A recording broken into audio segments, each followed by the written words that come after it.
Good evening. My name is Megan Castillo, and I'm the program manager at Town Hall. On behalf of the staff at Town Hall Seattle, it's my pleasure to welcome you to tonight's program with Kathryn Bunn-Marcuse, Aldona Jonaitis, and Neel. We'll be discussing the book Unsettling Native Art Histories on the Northwest Coast, which is edited by Bunn-Marcuse and Jonaitis. As we get underway, I would like to acknowledge our institution stands on the unceded traditional territory of the Coast Salish people, particularly the Duwamish. We thank them for our continuing use of the natural resources of their ancestral homeland. We're so glad to have you join us tonight. The presentation will run about 60 minutes, including Q&A. To submit your questions for the Q&A portion of the event, please enter meet.ps/BunnMarcuse or scan the QR code right now on the screen with your smartphone. We'll drop this link in the chat as well, and you can submit a question at any time. We'll try to get to as many questions as possible, and you can help us by keeping your own question concise. Also, a reminder, if you'd like to view the program with closed captions, click the CC button in the bottom right corner of the video player. Town Hall is adding new events and podcasts every day. This Thursday, Monica De La Torre and Gabriel Tiedros discuss the remarkable history of one of the United States' first full-time Spanish language community radio stations. And next week, Seattle Escribe and Hablamos Escritoras present Voices, Words, and Books, an unprecedented literary phenomenon in Spanish. Visit our website to learn more and join our email list to get the latest updates. Town Hall's work is made possible through your support and the support of our sponsors. As a part of our Arts and Culture series, this event is supported by For Culture Arts Fund, City of Seattle Arts and Culture, and Washington State Arts Commission. Town Hall is also a member-supported organization, so I'd like to thank all of the members who are joining us tonight. If you share Town Hall's vision of a community strengthened by discussions about civics, science, and culture, where everyone has a voice, please consider supporting us by donating or becoming a member. Lastly, you'll absolutely want your own copy of our speaker's book. Please use the link in the chat below to pick up your copy from the University of Washington Press. Kathryn Bunn-Marcuse is director of the Bill Holmes Center for the Study of Northwest Native Art, curator of Northwest Native Art at the Burke Museum, associate professor of art history at the University of Washington, and co-editor of In the Spirit of the Ancestors, Contemporary Northwest Coast Art at the Burke Museum. Aldona Jonaitis is former director of the University of Alaska Museum of the North, professor of anthropology at the University of Alaska Fairbanks, and author of Art of the Northwest Coast and other books. Neel is a practicing visual artist in the areas of jewelry, textiles, and digital design. Was the reparations specialist at the Royal BC Museum in Victoria, BC. There, her work involved reconnecting artists with the treasures created by their ancestors and assisting First Nations communities to ensure the safe return of their ancestors' remains to their respective homelands. Please join me in welcoming Kathryn Bunn-Marcuse, Aldona Jonaitis, and Neel. Thank you so much. It's really wonderful to be here tonight. And I also want to acknowledge that the Burke Museum, where I am coming from, stands on the lands of the Coast Salish people, whose ancestors have resided here since time immemorial, and many Indigenous people thrive in this place, alive and strong. And I'm going to let my co-panelists here introduce themselves a little bit further. So Luann, do you want to start?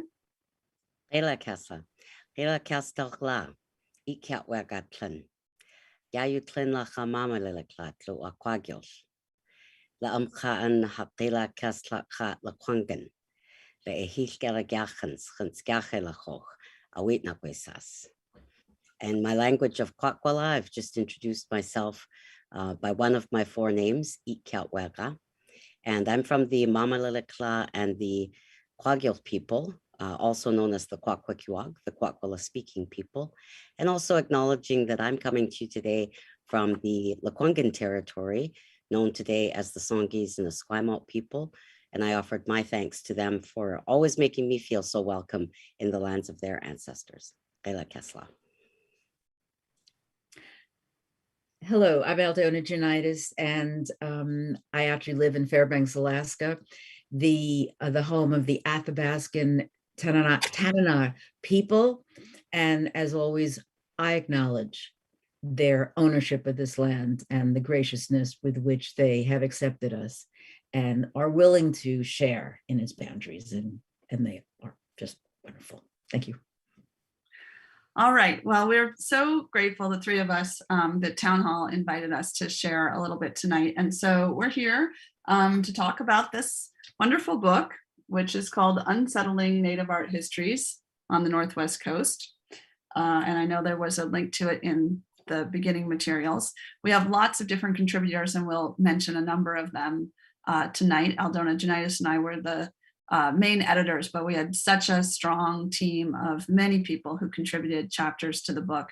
And so since this is a book event, I thought I would start by just reading a little bit from just a couple of paragraphs from the introduction to the book to give you sort of a sense of where we started in our foundation and our thinking about this project. So you probably have heard this phrase, we have no word for art in our language.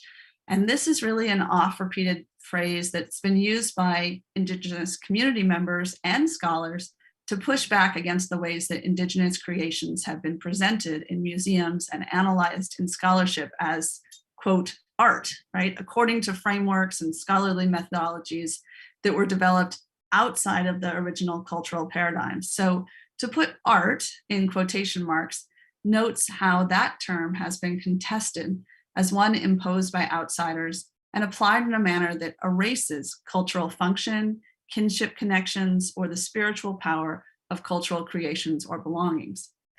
Academic and museum frameworks have at times contributed to the alienation of Indigenous artworks, both literally when they were removed from communities and conceptually when they're subjected to scholarly analysis that ignores or dismisses Indigenous understandings, concepts, and context for those creations.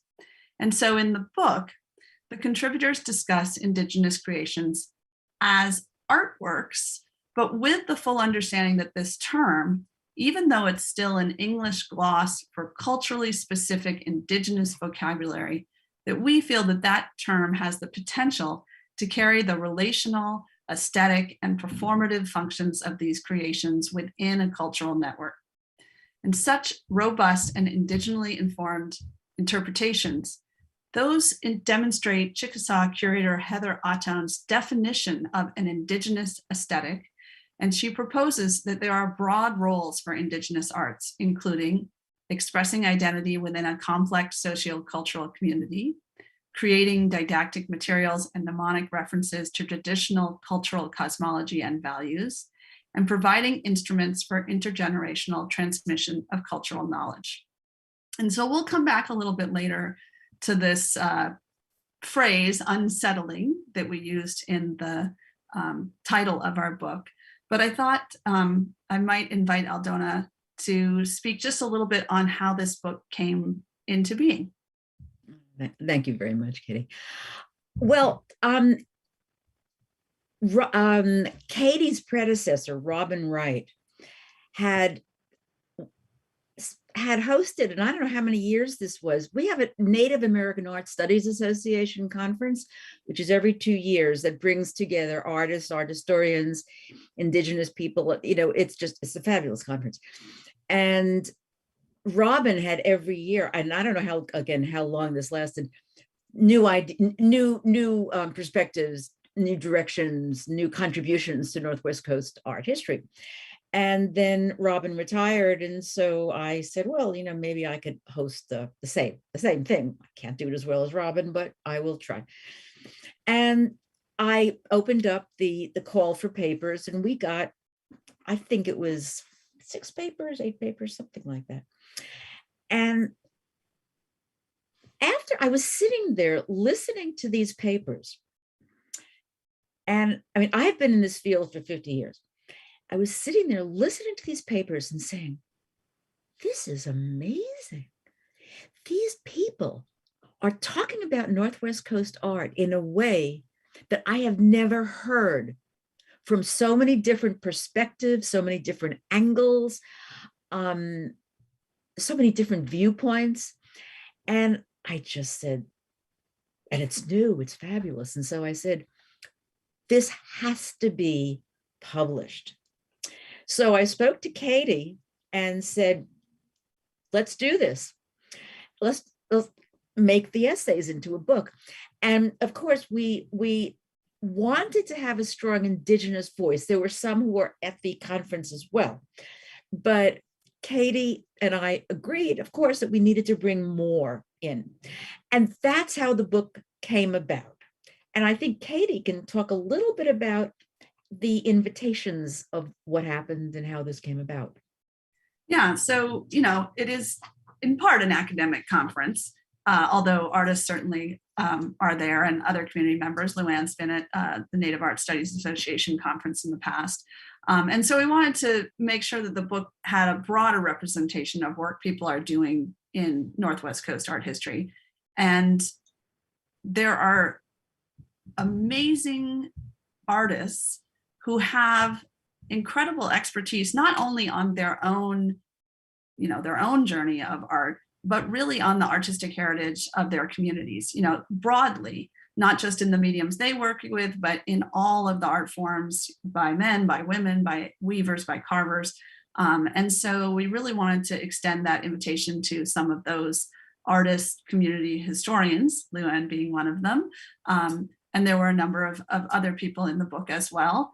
And also there are some wonderful poets. And so we invited 4 poets from across the Northwest Coast to who are also all artists. So there's a very interesting combination of, the language in words and the expression, they're really writing a bit about creating artworks. And so we started each section of the book with a poem by these 4 different Indigenous poets / artists.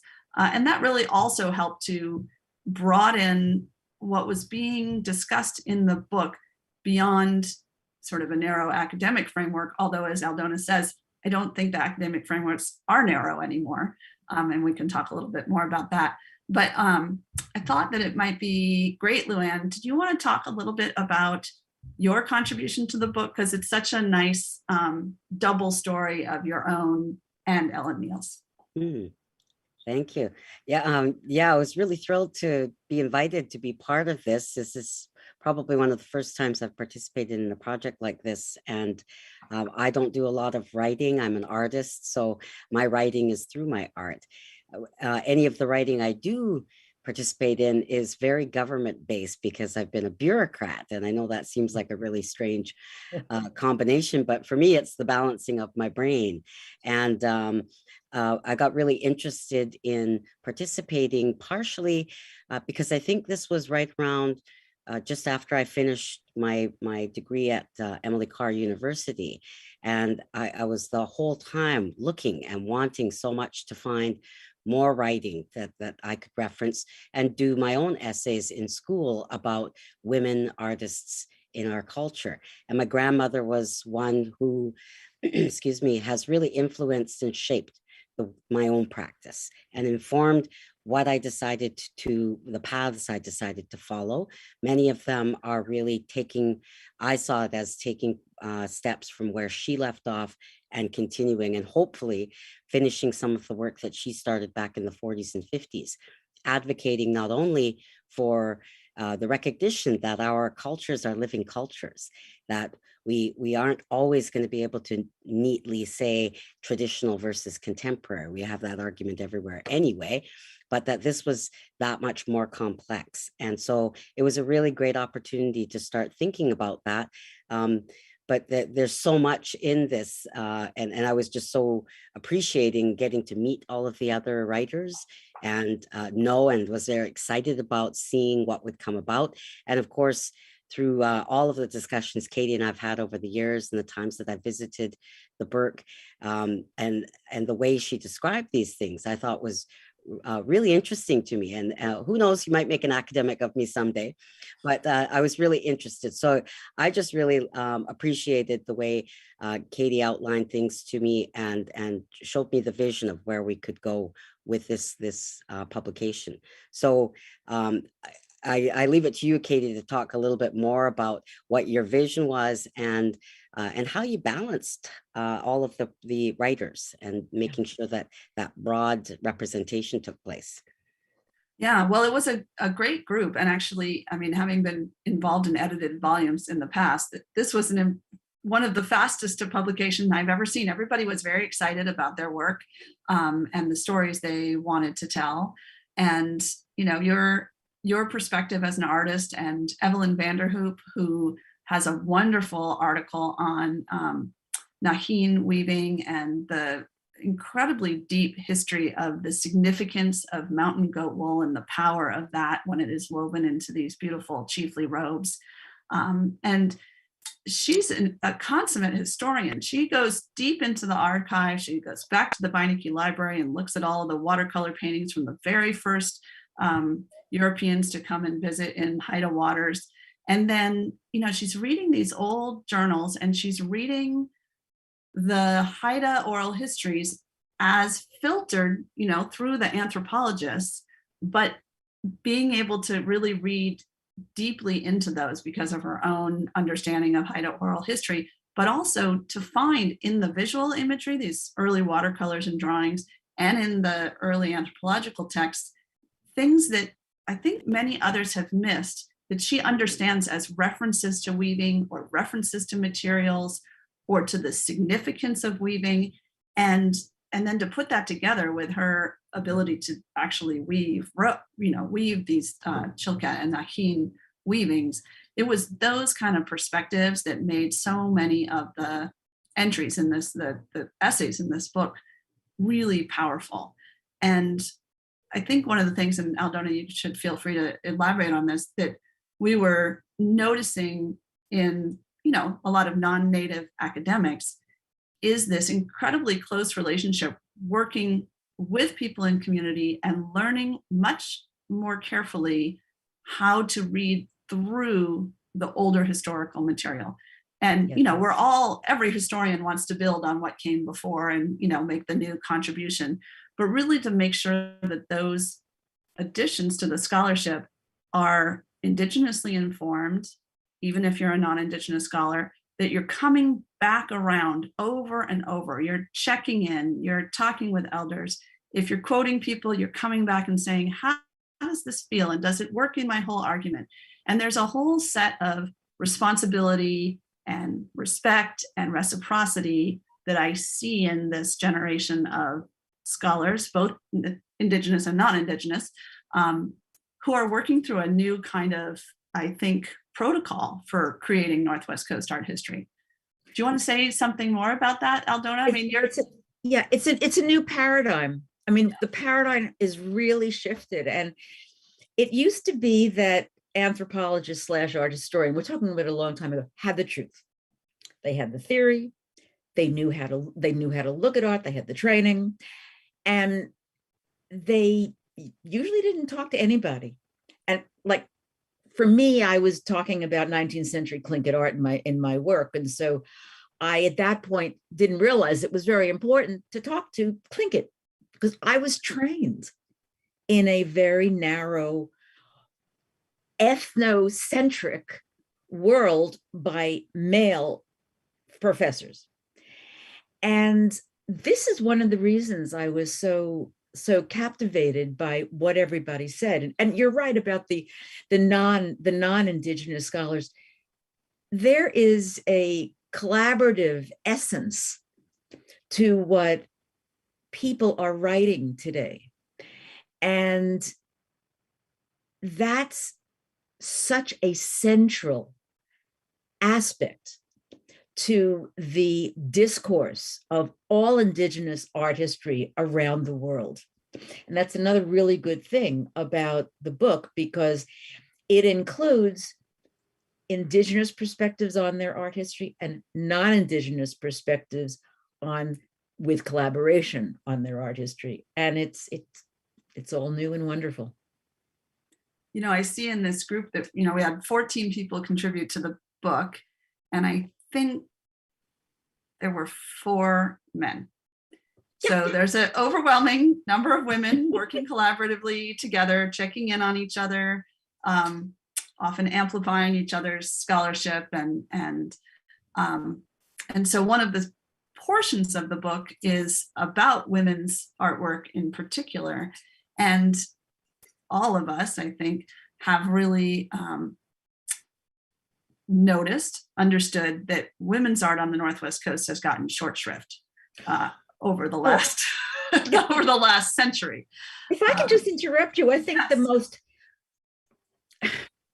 awful example of this is Luann's grandmother, Ellen Neel. She was a brilliant Kwakiakiwak carver. Luann, it's your family story, but I think that if you would just elaborate a little bit more on how she was treated and how she was acknowledged or not acknowledged, and how you've worked in your own scholarship to present. I mean, the article you have about Ellen Neel is just full, has so much new information and so much personal information. I mean, I felt when I was reading it that your heart was there and your connection to your grandmother was there. And so I think, if you would just carry on, speak a little bit more about what her example and what you got from it and how you could negotiate, hey, this is my grandmother, and hey, this is me. I'm an artist, I'm a woman. So please. Well, just like I was saying in the beginning of my essay, those were the messages I was getting. It was a sign of the times, being told by the boys who were actually younger than me in our class. Myself and Sherry Hunt were the only two women, girls in the class at the time. This was like grade 8. And we were constantly being told we had no business being there by different guys. And but at the same time, our teacher was George Hunt Jr. And he was absolutely, you've got every right to be here and you're going to learn everything everyone else is learning. I think that it's a really interesting perspective to come from, because in our community, and my Uncle Bob, my grandmother's second and third oldest son, my Uncle Bob and I spent a lot of time together. So a lot of what I learned about my grandmother was spending time with my aunts and uncles. And those are our oral histories. So I think that's why it felt so personal, the way I tried to write as well. It was this doing what seems really odd, counterintuitive, to write an oral history. But I thought it was really important to try and get some practice in this, because all of the stories about my grandmother, all of her contemporaries, all of her cousins, I met other artists in the Lower Mainland over the years who were influenced by her, even Frida Diesing and Doreen Jensen said that they knew they could carve because they saw her carving in her day. And then they were encouraged by their own mentors. So a big part of it was being able to just bring that to the forefront and keep saying it, because it still feels like there isn't a lot of representation. There isn't that acknowledgement. And I think that mostly comes from that outsider perspective, people outside of our communities, the art world not acknowledging, because that narrative, the old colonial narrative that got really superimposed on us before we even got started.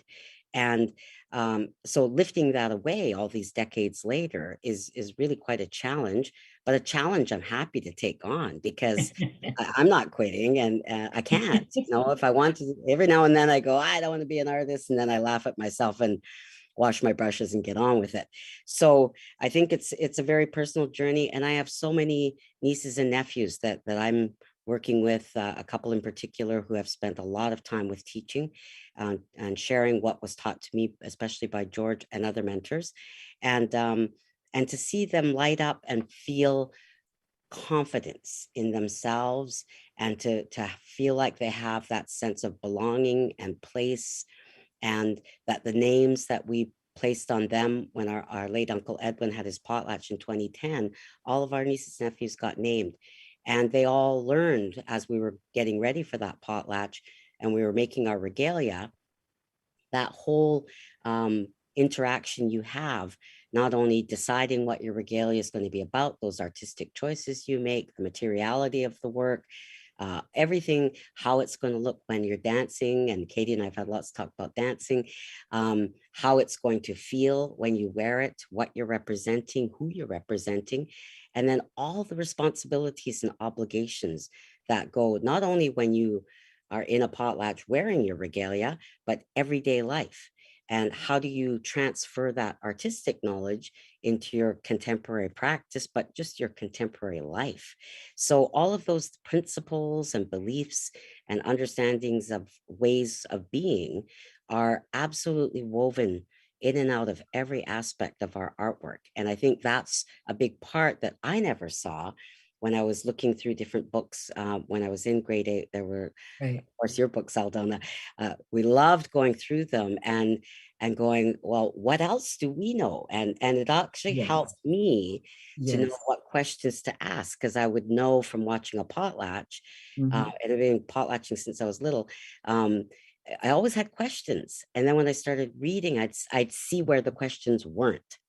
And then I wanted to surface those questions and ask them, and Yes. then bring them out as conversations that we could have in our own communities. So it was a really great exercise in, I think, just sort of moving the veil, pushing the veil aside to say, there's more to the narrative. In fact, there are many counter narratives here. And this idea of such a strict art discipline that you can't actually move from it. You can see my background. This is me busting through form line. Saying, no, I'm not going to put a hard edge on every line. I want to blur it. That's my contemporary practice. So yeah, it was really great to be able to know and learn from my own aunts and uncles that this was where my grandmother was coming from as well. It wasn't all, she knew how to do the traditional. You have to know the traditional to do the contemporary. And that's what she did in her time. Absolutely. You make such a great point. I mean, you and I, we love to talk about regalia, of course. And I always wonder, what would Northwest Coast art history have looked like? What would our understanding of Northwest art have looked like if there had been more women involved in the field early on? And there have been women in the field, all the way through, but they were also trained in this Western scholarship tradition of art history that says, the great art is painting, sculpture, and architecture. Right. And then, of course, that understanding actually meshed incredibly well with Northwest Coast Productions, the large monumental pieces made primarily, not entirely, of course, your grandmother being an example, but mostly by men, right? The big house fronts, the totem poles, all of the carved and painted boxes. But as you have just talked about, right, there is no raising of a totem pole without a potlatch, right? And there's no potlatch, and you can't come to the potlatch and do all of the business that says this pole is about territory and governance and chiefly inheritance and intangible property, cultural property, without everybody wearing the regalia that tells all of those stories, right? That you said weaves together the governance, the inheritance, the songs, the dances, the names. You were saying how important those names are. And so we have all this history that, if you take all the books that have been published on Northwest Coast art, 99% of them have a totem pole or a mask on the front. Right. But where are the robes and where are the aprons? I love the aprons. And, all of the things that you see here in this gallery that were made by women and that are just as important, right? There's that balance, right? I'm not saying we're going to forget everything else. We're going to try and find that place in the middle, that balance. And you read those histories and it's not there. And Ellen Neel, right? We have the book by Phil Newton, the totem carvers, as Ellen Neel and Charlie James and Mungo Martin. But then the following, Nothing. all those later stories about those decades in the late 20th century, Ellen Neel falls away, right? You hear about Mungo Martin and you hear about Bill Reed and Doug Cramner, and it fell out of there. So I'm happy that we're coming back around to a place where women's weavings and carvings and all of their productions are being recognized, but also exactly what you said, that the art is not being considered just in that great art, what is art for art's sake, but really in its holistic role as part of governance and community and inheritance. Right. Yeah. Yeah. So Aldona, this is these are, I love Luann saying like, she was seeing where the questions, I love it. Yeah. right? Yeah. And I think, your scholarship has really changed from the early days, the Oh, heaven. questions that you ask and the Heaven. frameworks that you use. Right. Yeah. And I think the reason I wanted to talk about in my essay at the end, how I change my scholarship as art history / cultural studies / anthropology was changing, because it has been going through major changes over the last 50 years. But I wanted to say one thing that I think is really important, because if first of all, my first book, Art of the Northern Tlingit, is structuralist, is where I did not talk about any women's art other than Chilkat robes. I did not interview anybody. I did not collaborate at all. And this is the way it was done in those days. Field work was not a necessity for a PhD in art history, of Indigenous art history at Columbia. Okay.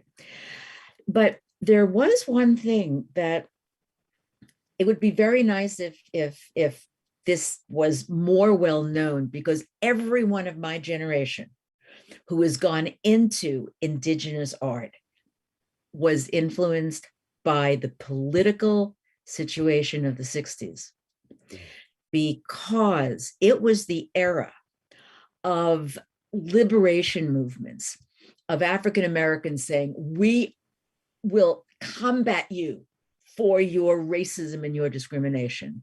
Women were beginning to say, pay attention to us. We're as powerful as you are.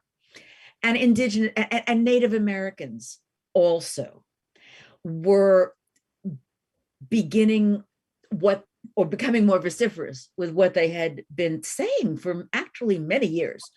It wasn't new that resistance on the part of people of the Northwest Coast and all of North America, but it became more obvious. So I found when I went to graduate school that art historians, the grad students and the faculty, were extremely conservative. They talked about beautiful art from the Renaissance and the other eras of Western art history. It was an elitist discipline. When it's discussed elitist art, and I learned this in my first year at Columbia, and then I took a class with a man called Douglas Fraser, and it was a class in oceanic art, and the way he presented it was not dissimilar to what you are both talking about.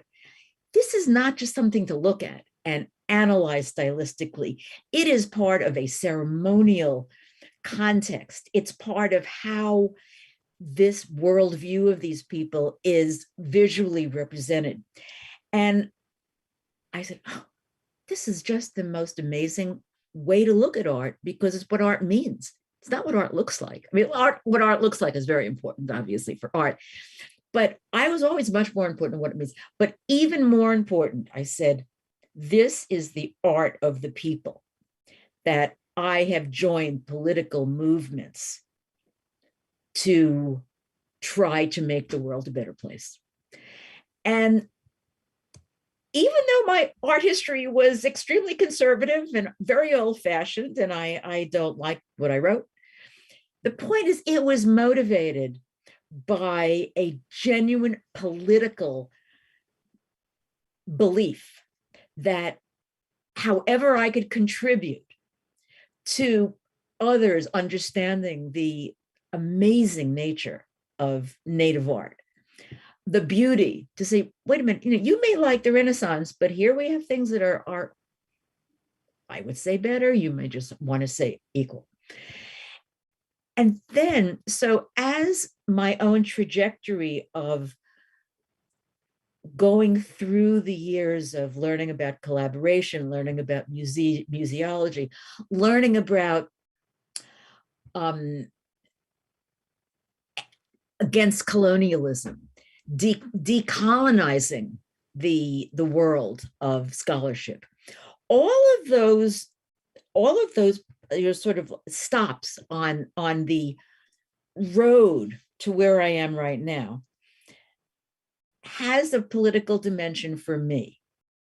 And if I can in any way contribute in any way, and maybe I can't, opening up the door. The book was a political statement. The book was an attempt to bring in voices that have never been heard. And, you know, I'm at the end of my career, and I look at Katie and I look at you. And I think that the world of Northwest Coast art history, and I'm using that as a microcosm of the larger world of Indigenous art, is in incredibly good hands. It is in the hands of a art historian, scholar, museum curator who is so successful on collaborating and meaningful collaboration and respect and honoring and acknowledging the kind of knowledge that Indigenous people have. And you, Luann, you're a woman, you're an artist, and you are a scholar. That was a scholarly article that you wrote. And you're sharing with us things from your heart and the way you see things. And that is also so important for us to learn. So I'm thrilled about what's going to happen in the future. Well, I think this is a wonderful group because we've all been involved in museums in various different capacities. And, you know, your tenure at American Museum of Natural History, when Chiefly Feast was put on, that was really a very important collaborative moment, particularly in terms of the opening and how that exhibit was in conversation with community.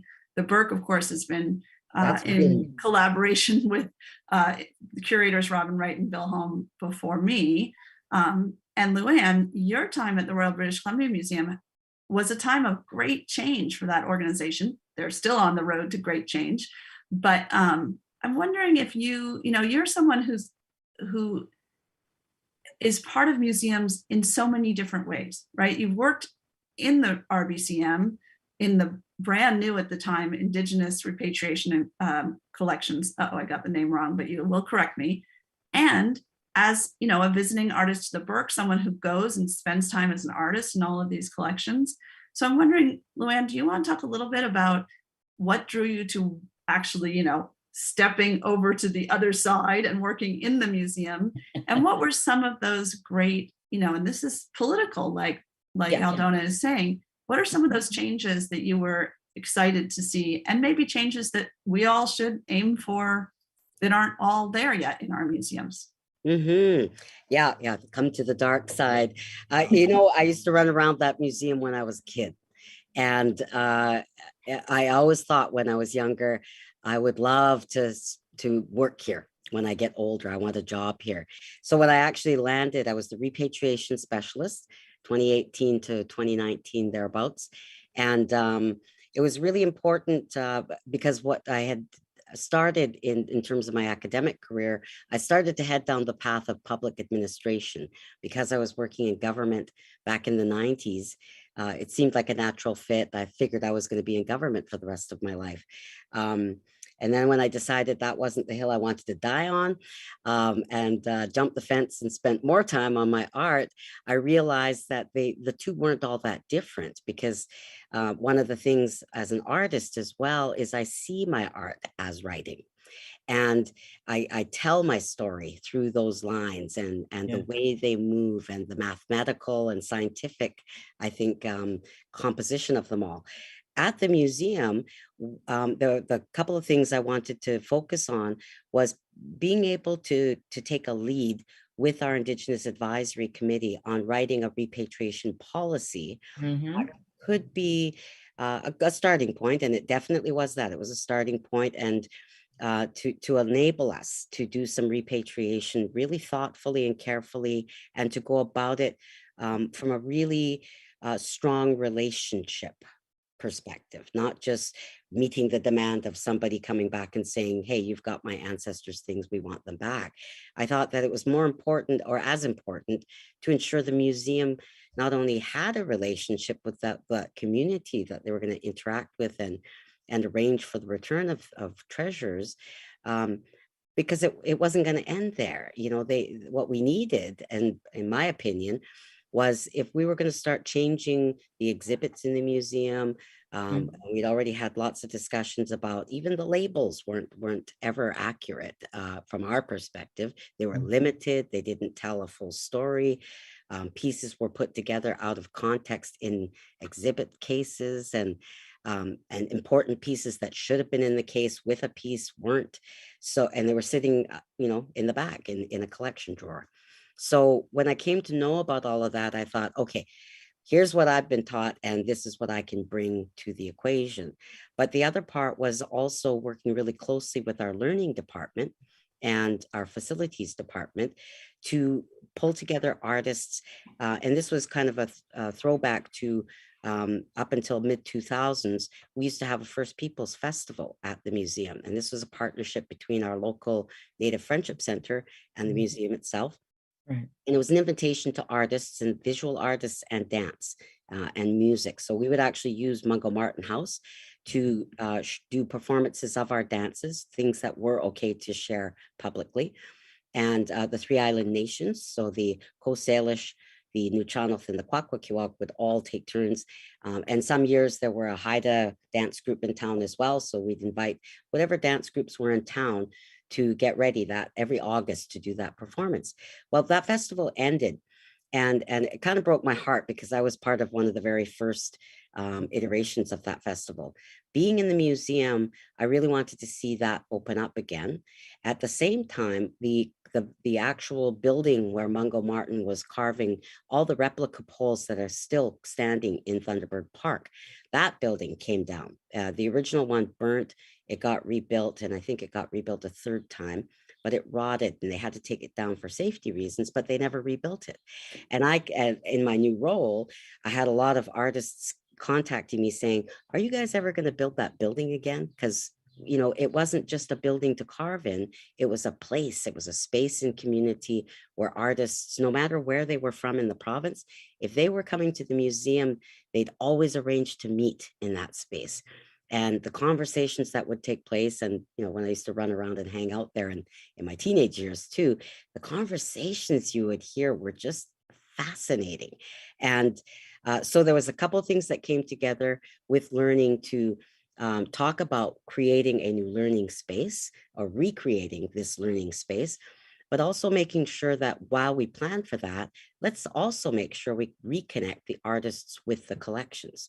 And because artists weren't getting an opportunity to go in and study pieces from their respective communities, they weren't getting a chance to create new works based on older works. And some pieces were so fragile that some communities started to talk in the under the repatriation umbrella about having artists do replicas that could either be left at the museum and the original taken home, or a new one made for the community or the family, really, so that they didn't have to go through the red tape of trying to repatriate to an individual, because the policy and laws wouldn't allow for that. So it was a way of finding our way through to still make sure the objective was met in a way that started to re-strengthen the relationship so that our dialogue could continue. And then further down the line, when we look at redoing the exhibits, it would be those relationships would be there. Then we could co-curate with communities on how and what should be shown from the collection in future. So is it, a whole bunch of different things, and also getting more writers from the communities, just like in this publication, getting more writers, because we weren't seeing that either in the bookstores. It was, a lot of our own writers weren't encouraged, or their books weren't even being carried in our bookstore. Yes, that's true. That's true.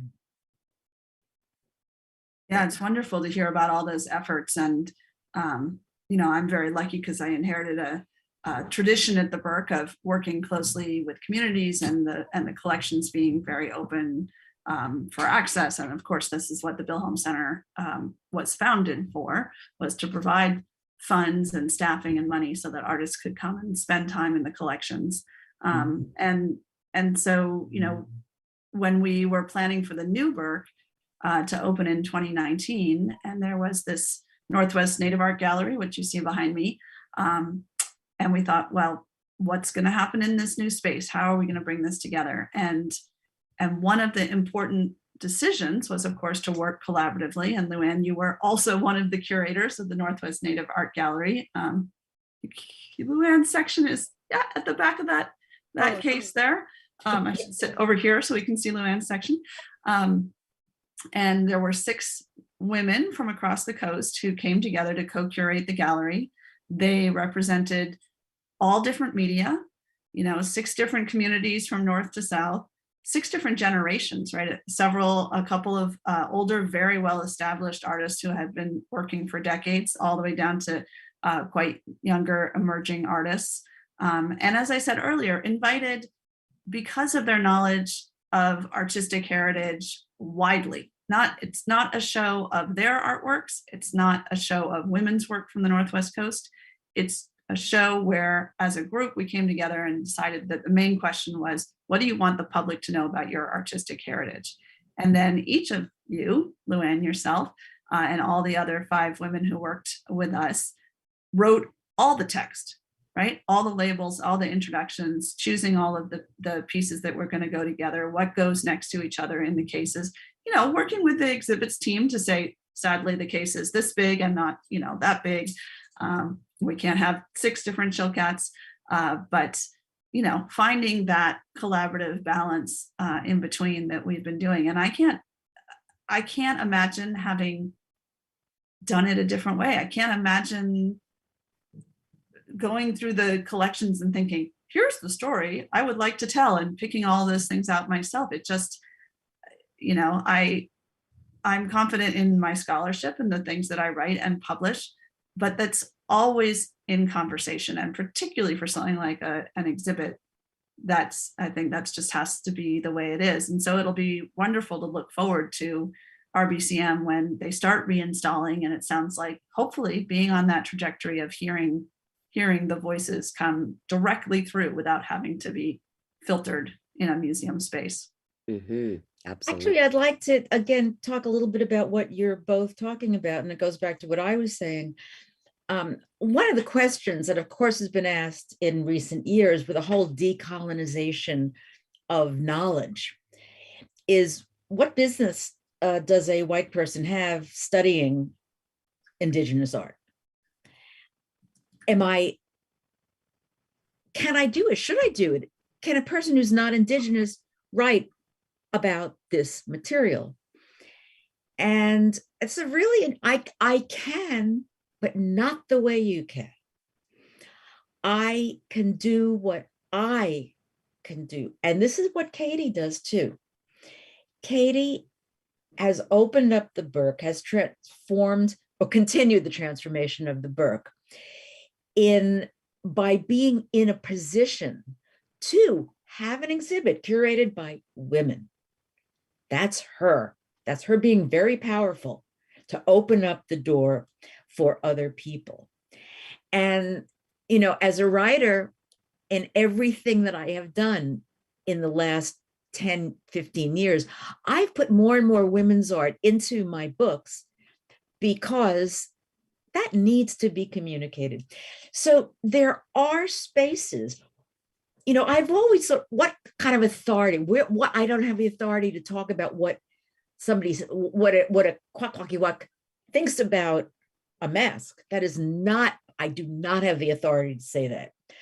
But I do have the authority to form a situation or create a situation where a knowledgeable chief or somebody who's knowledgeable talks about it, and then has the ability, or where there is enough different ways to have that information disseminated as widely as possible.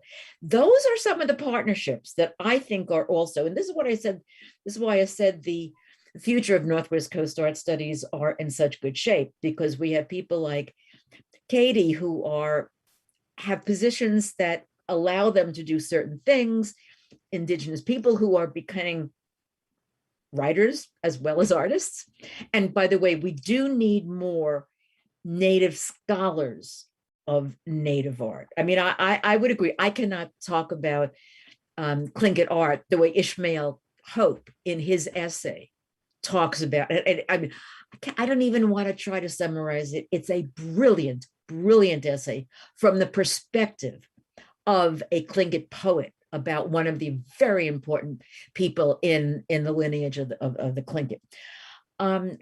But these are the kinds of things we need more people who are Native themselves to go into the academy and then get positions at universities. You know, it's critical. So I hope that you can, in addition to your art, decide you want to study a little bit more.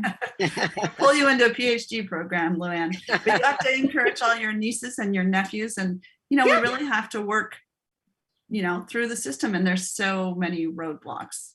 Yes, there still are, unfortunately, but we're all working together, and that's kind of the other thing that I love about where we are right now. There's such a sense of teamwork, companionship, collaboration, mutual respect. I mean, it's a great world to be in. Yeah, we do have a question from the audience, and the question directly is: Are there any arts in Native American culture that have been lost that folks are trying to revive? And we could tell the histories of things like Raven's Tail on the coast, but I don't want to guess it, all across Native arts at these stories. But I thought maybe, Luann, you've spent so much time in museums. Are there things, I know you've talked about like the surprises that you find when you're really working with the collection. So maybe you could come at that question a little bit from your own experience. Sure. Immediately as I was hearing that question, it reminded me of a discussion I had with William Wasden Jr., who of course is just a mentor to everybody.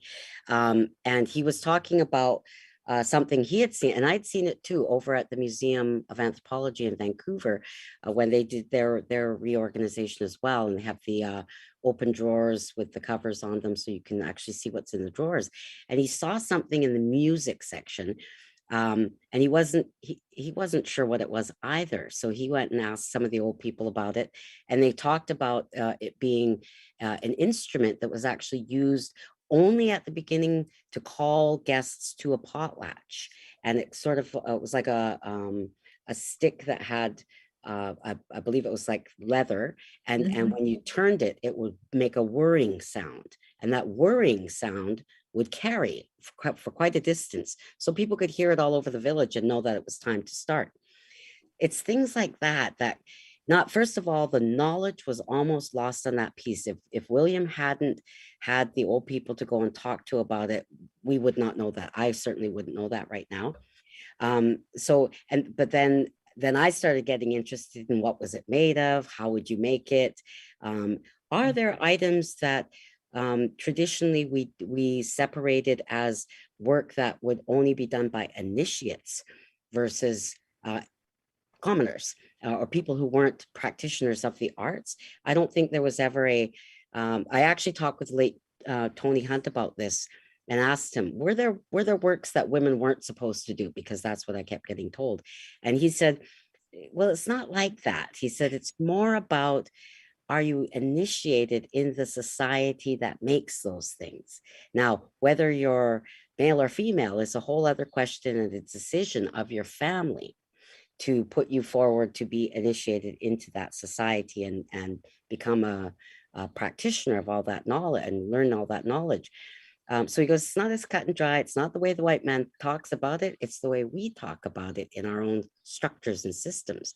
So he wouldn't ever, say, here's the list of men's and here's the list of women's stuff. So I got really interested in that sort of thing. And then going through the museum's collections and just seeing the different tools, tool making almost became lost in and of itself. And just the ability to be flexible. It doesn't have to just be a straight blade. It just doesn't have to be just a curved blade. You could make that curve any depth or width that you want, but knowing how to do it was a whole other thing. And we've all this is the effect of colonization and just modernization, having the ability, you can't go to Home Hardware and buy carver's tools, but you can certainly have a tool maker, a contemporary tool maker, make custom tools for you. So there are things like that. And I believe that some of the special techniques in weaving, I think, were also almost lost to us in cedar bark, and the harvesting. The ability to harvest and then preparing the materials so that they can be made into different things. So I think there's a few things that came really close. We were very fortunate. The Uumista Cultural Center, I think, has been this beacon and leader amongst our people to make sure that lots of research continues, that we find different things in museums around the world. It's all been scattered everywhere. But when any of us find something, we're all very quick to connect with one another. And social media and, of course, the internet's really great for just being able to ship a picture over to someone and say, have you ever seen anything like this before? And, you know, what's your knowledge around it? So I think we're going to see a lot more of that. I think what we also need is to get our own arts schools going. In the communities. That has to happen because of the nature of the rights that are attached. And the last thing I'll say about it is that I think the UN Declaration on the Rights of Indigenous Peoples really helps us to just frame that out a little bit differently than we have in the previous 20 years up to now. And to be able to say, this is what we mean by Indigenous people have the right to determine how our arts and our cultures and these things are represented. Publicly or not publicly, and deciding whether those things happen. So I think we're in really good shape. On the policy side, I look forward to writing more policy around that. Can I just, I mean, that was beautiful. And I think that there are several different kinds of art being produced today. Luann is very much involved in the art made for her communities and the heritage and the history of Kwakwaka'wakw art, which is extremely important because it's a very living tradition. I mean, there are other kinds of art being produced today by Native people where there are a lot of elements of what we call traditional weaving, traditional carving, but they draw from the heritage, the families, the rights, but they are in the 21st century, whatever century we're in. Sorry.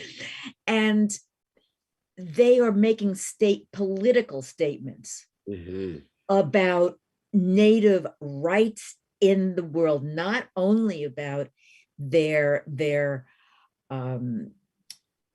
not just the fact that this is their art, but that land rights, conservation, Indigenous strength, many different elements, political statements are being made by art today, both within the community and without the community. And many of these artists that I'm talking about do both. Yeah, that's a perfect place, I think, for us to kind of draw together, because I know we've come to the end of our time. But one of the things that I love about this book, and the reason that I started with the phrase, there's no word for art in our language, is because, you know, there has been a pushback against the use of art in this Western way, and that art history has pushed on to Native creations. But I think all the things that we've talked about, and particularly what you were just talking about, Luann, and the point you made, Aldona, about contemporary political art, is that I'm not ready to give up that word art. Like, I just want to make the word art big enough to encompass all of the Indigenous ways of being an artwork, and that those things can be all of the things that we discussed tonight. And then hopefully, as we, you know, as Indigenous language revitalization goes forward, we will also be seeing more and more return of all of the actual Indigenous language terms for the shapes, the tools, the materials, and reflecting this unbelievably rich aesthetic tradition of art making on the Northwest Coast that goes back, you know, since time immemorial. So I really appreciate both of you coming together tonight and helping us talk a little bit more broadly about what we what the book includes. And it's just really fun to spend time with both of you who've been such huge influences on my own understanding and practice of Northwest Coast art history. And if any of you have questions that you would like one of us or all of us to ask, it's very easy to get our email addresses online. I promise you will Find us. Thank you. Try to hide, but it ain't working. Thank you. And by the way, I would very much like to thank, would all like to thank the town hall for inviting us. This has been great fun. Thank you for bringing us together. It's been amazing. Yeah, absolutely. Thank you all for being here. It's a really fascinating talk, and I would say pretty unique for what we've presented in the past. So really special to have all of you here to talk about this. I want to thank the audience as well. Thank you for watching, and if you're interested in purchasing a copy of Unsettling Native Art Histories on the Northwest Coast, you can use the link in the chat, and that will take you directly to the publisher. You can purchase the book through them, University of Washington Press. So I hope that we can host all of you in person next time, and best of luck with your promotion of the book for the rest of your tour and any other events you have coming up. And thanks so much again for joining us tonight. Thank you. Thank you.